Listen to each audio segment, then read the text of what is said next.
In the rolling hills near Jos, where the morning mist clung to baobab trees like ancestral spirits, lay the village of Gwong. The red earth stretched endlessly, dotted with mud huts whose thatched roofs caught the first golden rays of dawn.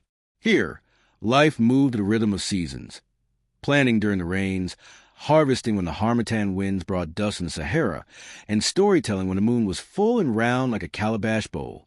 Amina lived in this village with her widowed mother, Hajia Zainab, in a modest compound at the village's edge. At 22, Amina possessed a beauty that made young men stumble over their words and elderly women click their tongues in appreciation. Her skin was smooth as shaved butter, her eyes bright as a morning star, and her laughter rang through the compound like the sweet sound of temple bells. Yet despite numerous suitors bringing cola nuts and marriage proposals, Amina remained unmarried, much to her mother's growing concern. Beauty fades like the harmattan season, Hajia Zainab will remind her daughter, but a good husband provides shelter for all seasons. Little did they know that fate was already weaving a web that would test the very fabric of their peaceful existence. The market day arrived with its usual chaos of bleating goats, haggling voices, and the rich aroma of suya grilling over charcoal fires. Amina had come to sell her mother's pottery, carrying the clay vessels balanced perfectly on her head as she navigated through the crowded stalls. It was there, near the fabric merchant's colorful display, that she first saw him, a man unlike any she had ever encountered in Gwong or the neighboring villages. He was tall and elegantly dressed in flowing white agbada that seemed to shimmer in the afternoon sun, with intricate gold embroidery that caught the light with every movement. His skin was unblemished, his features perfectly symmetrical, and when he smiled at her, Amina felt her heart skip like a pebble across water. "Beautiful maiden," he said in a voice smooth as honey, "might I purchase one of your vessels?" His Hausa was flawless, yet there was something about his accent she couldn't quite place. When he paid her with crisp naira notes, more than she would normally earn in a week, Amina found herself speechless. "I am Suleiman." He introduced himself with a bow that seemed to belong to another era. "And I would very much like to know your name."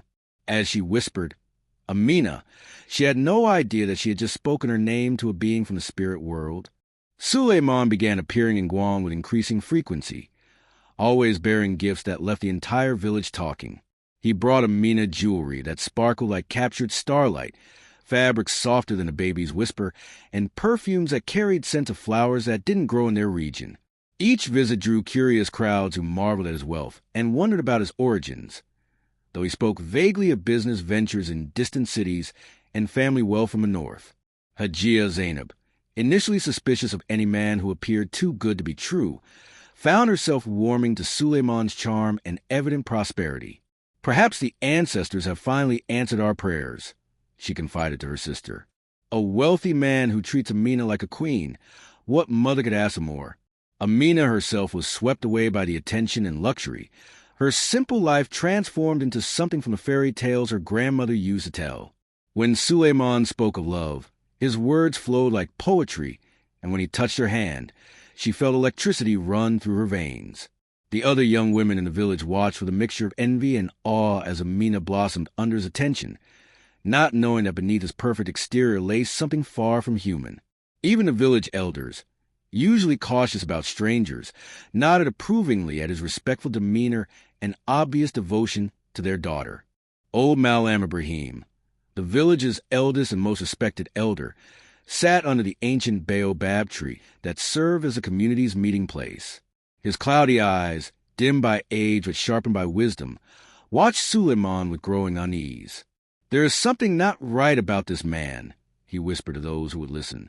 "Have you noticed how the dogs whimper when he passes? How the chickens refuse to come near him?" But his warnings fell on deaf ears, drowned out by the excitement of Amina's courtship and the tangible evidence of Suleiman's wealth. The village children, with their innocent perception unclouded by adult desires, instinctively avoided the handsome stranger. They would scatter like leaves when he approached, though they could never explain why. Even the market animals, usually calm and docile, became restless in his presence. Horses stamped their hooves nervously, goats bleated anxiously, and the sacred python that lived near the village shrine retreated deep into its hole whenever Suleiman visited. These signs, clear as lightning to those versed in traditional wisdom, were dismissed by most as coincidence. Amina, intoxicated by love and blinded by luxury, laughed off such concerns. "Old people see spirits in every shadow," she told her worried friend Fatima. "Suleiman is simply more refined than the boys we've grown up with." Yet deep in her heart, in quiet moments between his visits, she sometimes felt a chill that had nothing to do with the weather. Under a full moon that hung like a silver plate above the village, Suleiman arrived at Hagia Zainab's compound bearing gifts that took everyone's breath away. He came with a caravan of bearers carrying bolts of silk, gold jewelry that could feed a family for years, bags of rice and millet, and livestock that made their small compound suddenly seem like a wealthy merchant's estate. The entire village gathered to witness what they knew was coming, a marriage proposal of legendary proportions. Hagia Zainab. Suleiman addressed Amina's mother with proper respect, his voice carrying clearly in the night air, "I come before you, before the village elders, and before Allah to ask for your daughter's hand in marriage." The bride price he offered was so generous that gasps rippled through the crowd. Gold bangles, silver anklets, expensive wrapper fabrics, and a sum of money that represented more wealth than most families saw in a lifetime. Hagia Zainab, overwhelmed by both the honor and the abundance, gave her consent with tears of joy streaming down her face. Amina, radiant in the moonlight, felt as though she was living in a dream, as the village erupted in celebration. With drums beating and women ululating, none of them noticed how the domestic animals had all disappeared into the shadows, or how the night birds had fallen ominously silent. The spirits of the land watched and waited, knowing that some bargains come with prices that cannot be paid in gold. The wedding celebration lasted 3 days, a festival unlike anything Gwong had ever witnessed. Suleiman spared no expense, hiring musicians from Kano, dancers from Zaria, and caterers who served dishes the villagers had only heard about in stories. Mountains of jollof rice steamed in enormous pots, whole cows and goats roasted over open fires, and sweet delicacies from across Nigeria graced tables that groaned under their weight. The air thrummed with talking drums, and the compound overflowed with guests from neighboring villages who came to witness this extraordinary union. Amina, adorned in gold jewelry that caught and reflected the firelight, looked every inch the bride of a wealthy merchant prince. Her henna-decorated hands trembled slightly as she performed the traditional ceremonies, though whether from excitement or some deeper instinct, she couldn't say. Suleiman moved through the celebrations like a king among his subjects, his perfect smile never wavering, his generosity flowing like water in the rainy season. Children ran between the adults' legs, their bellies full of meat and honey cakes, while the women sang traditional songs of blessing and fertility. Yet Malam Ibrahim sat apart from the festivities, his weathered hands working prayer beads with unusual intensity, muttering supplications for protection that were lost in the jubilant noise. As midnight approached and the formal ceremonies concluded, Amina prepared to leave with her new husband, her heart full of dreams for a future she couldn't yet imagine would become her nightmare. The morning after the wedding, as the village still cleaned up from the celebration, Suleiman announced it was time to take his bride to their new home. He described a magnificent house in a prosperous town several hours away, with servants and gardens that would make Amina feel like royalty. The goodbye was tearful, with Hagia Zainab pressing protective amulets into her daughter's hands and whispering prayers for her safety and happiness. They traveled in a luxurious car that seemed to glide over the rough roads, with Suleiman's driver navigating paths that Amina didn't recognize despite having lived in the region all her life. As they drove deeper into unfamiliar territory, the landscape gradually changed in subtle ways that made her uneasy. The trees seemed taller and more twisted, their shadows darker even in broad daylight. The few people they passed on the road didn't wave or acknowledge them, instead turning away as if afraid to make eye contact. "Where exactly are we going?" Amina asked, but Suleiman merely smiled and assured her they would arrive soon. Hours passed and the sun began to set, painting the sky in brilliant oranges and purples. When darkness finally fell, Amina realized with growing dread that she had no idea where she was, and the man beside her, despite his warm hand holding hers, felt strangely cold to the touch. When they finally arrived at their destination, Amina gasped in amazement at the sight before her. The house rose in the darkness like something from a fairy tale, its white walls gleaming in the moonlight, gardens filled with flowers that seemed to glow with their own inner light. Fountains tinkled musically in courtyards adorned with intricate tilework, and servants in pristine white robes appeared from nowhere to welcome them with silent bows and bashful smiles.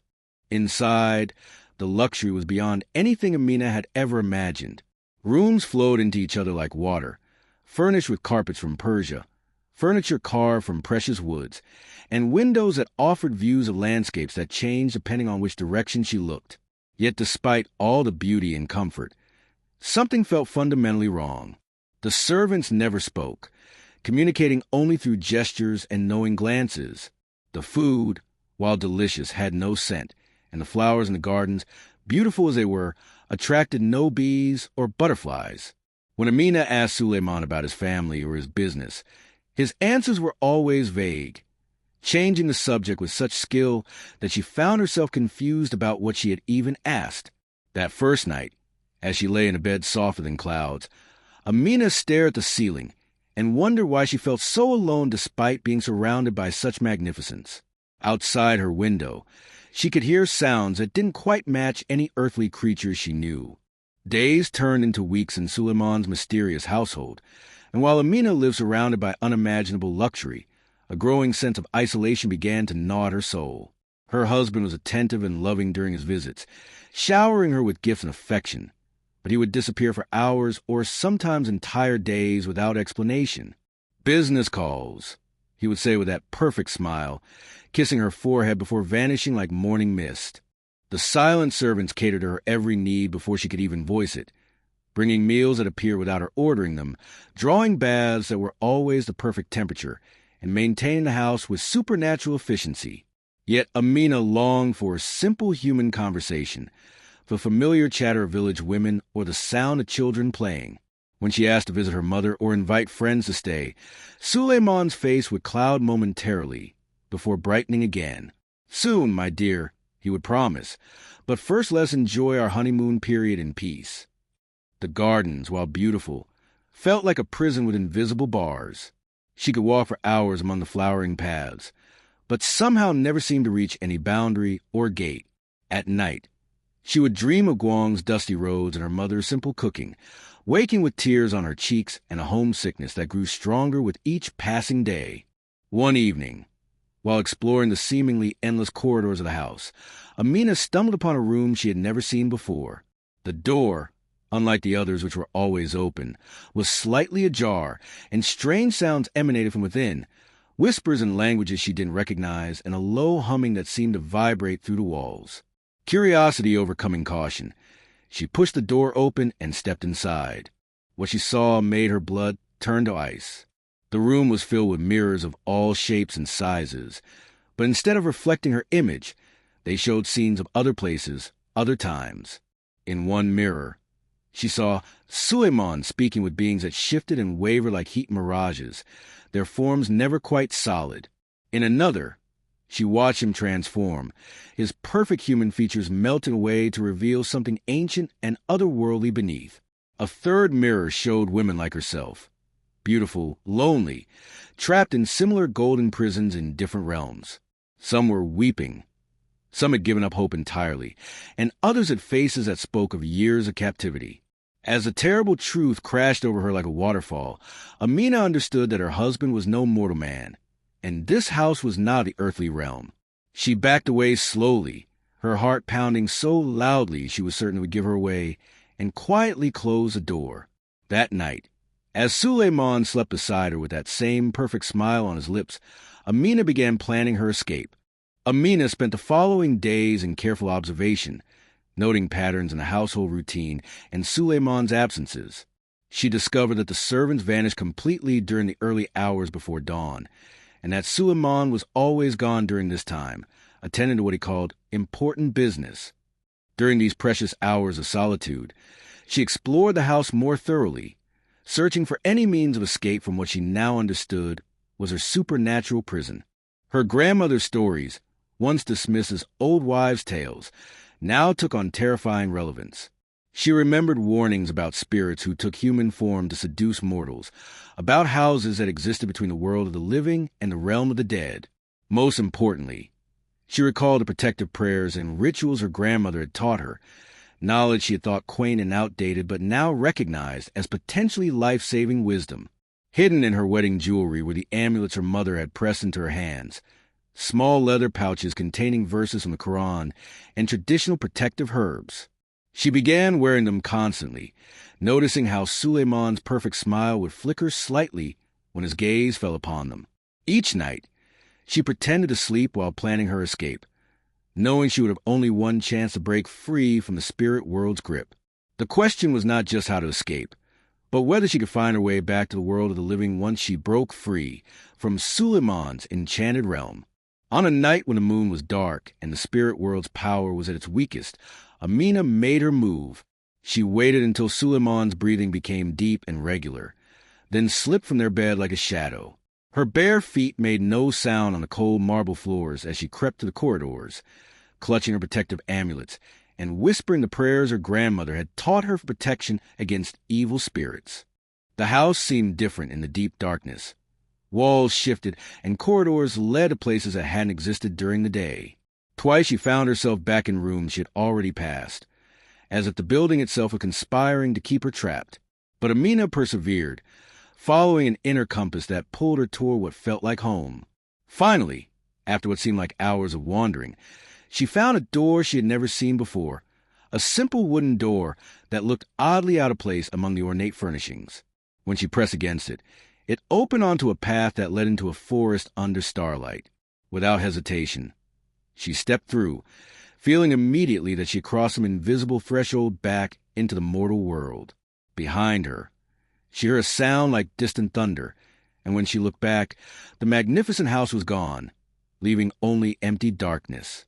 Amina ran then, her feet finding strength she didn't know she possessed, following the stars to her home and praying that Suleiman wouldn't discover her absence until dawn gave her a head start. The forest through which Amina fled was dense and filled with sounds that made her skin crawl, rustling that might have been wind or might have been something following her, calls that could have been night birds or voices from the spirit world. Her wedding dress, once pristine white silk, became torn and muddied as she pushed through thorny underbrush and stumbled over hidden roots. But the amulets around her neck grew warm, and she felt the protection of her ancestors guiding her steps. As dawn broke through the canopy, painting the forest floor in dappled gold, Amina emerged onto a road she recognized, the very same path she had traveled as a bride just weeks before. Her feet were bleeding. Her beautiful dress was ruined, and her carefully styled hair had come undone, but her spirit soared with the knowledge that she was heading home. Farmers on their way to early morning fields stopped to stare at the disheveled woman walking determinedly along the road, some offering rides that she gratefully accepted. Each familiar landmark filled her with increasing hope. The old mosque with its leaning minaret, the stream where children played, the hill that overlooked her village. When she finally saw the smoke rising from Gwong's cooking fires in the distance, Amina felt her knees and wept with relief. She was home, but she knew in her heart that her ordeal was far from over. Spirits, her grandmother had always warned, do not easily give up what they consider theirs. Hajia Zainab was grinding millet in the compound when she heard her daughter's voice calling from the gate. At first, she thought she was hearing things, a cruel trick of grief and worry. But when she looked up and saw Amina's torn and muddy figure, she dropped her grinding stone and ran faster than she had moved in years. The reunion was a mixture of joy and terror, mother and daughter clinging to each other while Hajia Zainab examined every scratch and tear, demanding to know what happened to her child. Through broken sobs, Amina told her story. The strange house that wasn't quite real, the silent servants, the mirrors that showed other worlds, and the husband who was something far from human. Hajia Zainab listened with growing horror, remembering now the subtle signs she had ignored in her joy at her daughter's apparent good fortune. "We must seek help," she declared, sending word immediately to Malam Ibrahim and the other village elders. Within hours, the compound filled with concerned neighbors, traditional healers, and Islamic scholars, all offering different forms of protection and advice. Some suggested immediate cleansing rituals. Others recommended consulting a diviner who lived 3 villages away. But even as they debated the best course of action, a wind began to stir outside, a wind that came from no natural direction and carried with it the scent of otherworldly flowers and the distant sound of what might have been laughter or might have been rage. The wind that had begun as a gentle stirring soon grew into something far more ominous. It circled the compound with unnatural persistence, rattling the doors and windows, sending dust devils dancing through the courtyard. The animals in the village began to act strangely. Dogs howled continuously. Chickens refused to leave their coops, and the cattle huddled together as if sensing an approaching storm. Yet the sky remained clear, stars visible through the swirling dust. Malam Ibrahim arrived with his worn leather bag of protective items. Cowrie shells, ancient amulets, and verses written on strips of paper that he had blessed with prayers. "He comes for her," the old man said grimly, watching the unnatural wind patterns. Spirits do not accept rejection lightly, especially when they believe a human belongs to them. The village elders formed a protective circle around Amina and her mother, chanting prayers and burning protective herbs, whose smoke was immediately caught and scattered by the vengeful wind. Through the chaos, they could hear a voice calling Amina's name, Suleiman's voice, but distorted and multiplied, coming from every direction at once. "You are my wife," the wind seemed to whisper. "You cannot escape what was sealed with sacred vows." Amina clutched her mother's hand tighter, knowing that her nightmare was far from over. The spirit she had married would not give up easily, and his pursuit had only just begun. For 3 days and 3 nights, the supernatural wind besieged Gwong, growing stronger and more violent with each passing hour. What had begun as an eerie breeze became a destructive force that tore roofs from houses, uprooted trees, and sent livestock fleeing in panic. The villagers huddled in their homes, afraid to venture outside, as debris flew through the air and an otherworldly voice continued to call for Amina with increasing desperation and rage. The village's traditional protections, ancient shrines, sacred trees, and protective totems strained against the spirit's assault. Some of the older totems actually cracked under the pressure, their protective power overwhelmed by Suleiman's supernatural fury. Water sources became clouded and bitter. Crops withered despite the season, and several villagers reported seeing ghostly figures moving through the dust storms.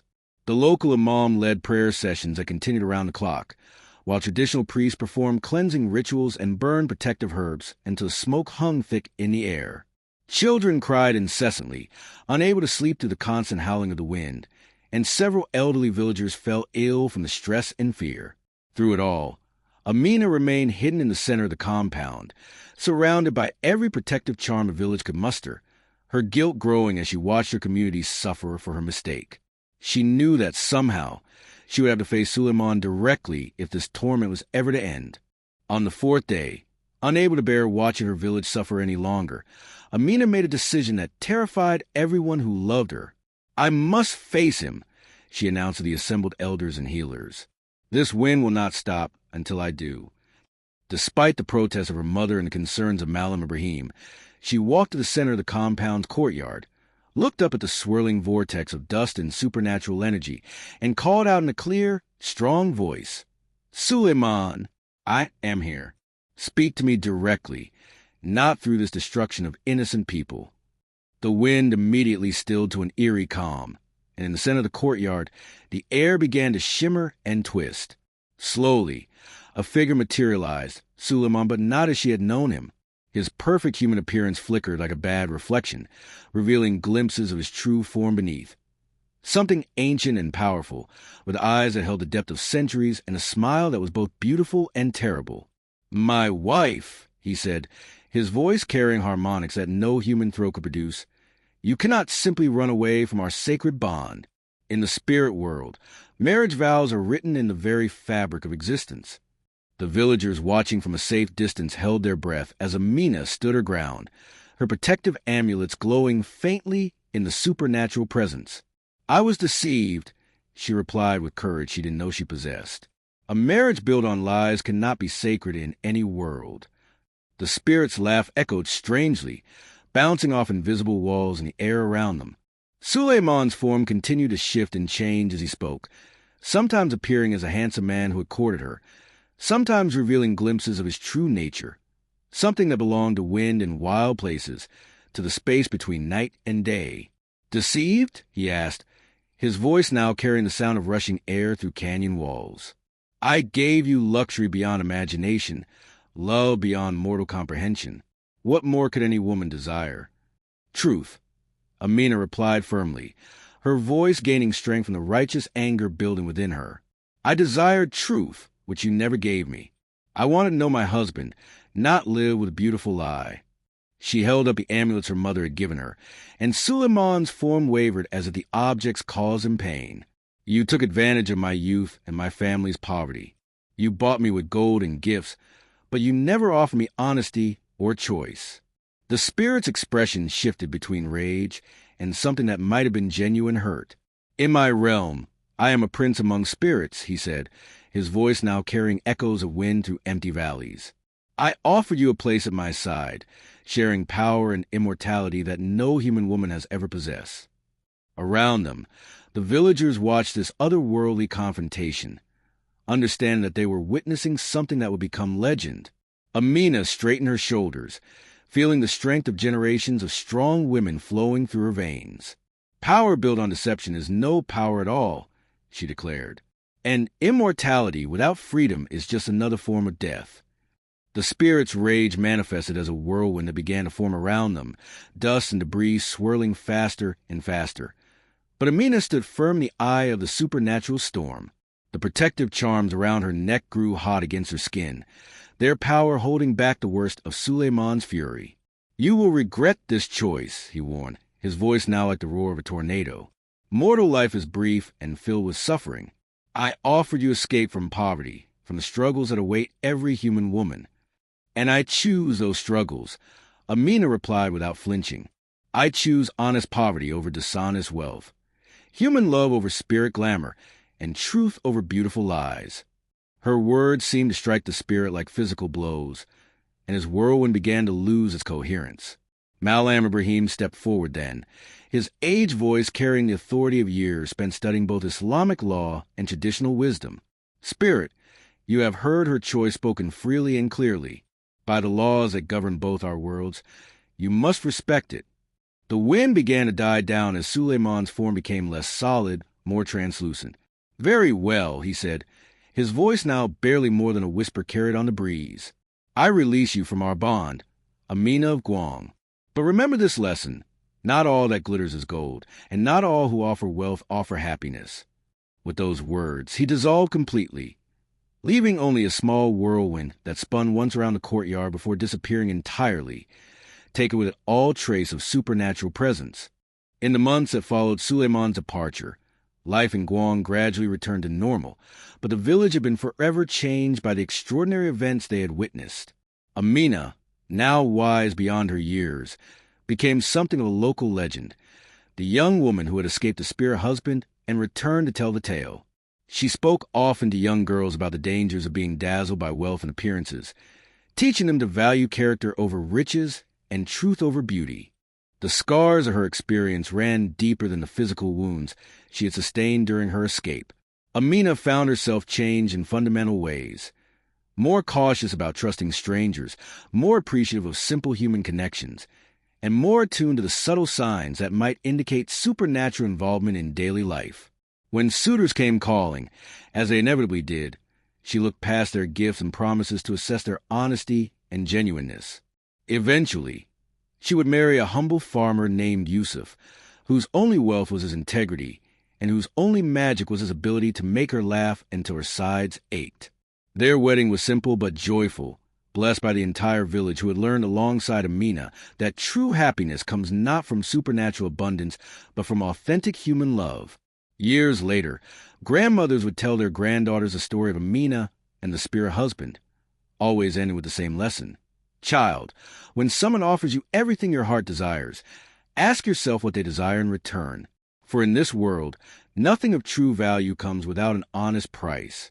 And in the wind that sometimes stirred the dust of Gwong's roads, old women claimed they could still hear whispers, reminders that the spirit world watches always, and that wisdom is often born from surviving our own desires. Comment your favorite part of the story. Share this with someone who loves folk tales. And don't forget to subscribe for more African stories daily.